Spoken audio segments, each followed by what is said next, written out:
Every professor who looks out onto a sea of students these days knows there's email, Wikipedia, Facebook, Googling me, Googling them, Googling their next door neighbor that's happening in the classroom. Nobody who's been teaching for 25 years would say that our students aren't different now than they were then. I mean, they need to be stimulated in ways they didn't need to be stimulated before. It even changes how teachers teach, because now the pressure is on teaching kind of scintillating PowerPoint things that will distract them from the web. So you've hit on most of the key points. When you're lecturing and you realize that you don't have 100% of the attention of everyone in your audience, it is frustrating. The question always comes up, how much do you want to compete with all the other distractions that students face? I have no idea how that's possible. It's possible to do. You can come up with the glamorous photos, you can come up with video clips, but you don't want that to drive the content of the course.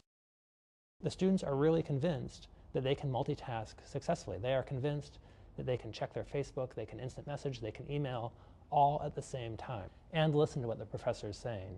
I just don't think that's possible. I feel like the professors here do have to accept that we can multitask very well, and that we do at all times. And so if they try and, restrict us from doing it, it's almost unfair, because we are completely capable moving in between lecture and other things and just keeping track of the many things that are going on in our lives. If you have an hour lecture, most likely that full hour is not going to be completely relevant or new information or something. So kind of taking snippets of things that you actually need or think that are interesting, I think allows you to kind of accomplish a lot of different things without just losing a complete hour, during lecture, because you have time to do other things and accomplish other things during that time frame. If I don't multitask, I fall asleep. So if I'm in class and I'm not engaged enough, I feel like unless I'm overwhelmed, I fall asleep.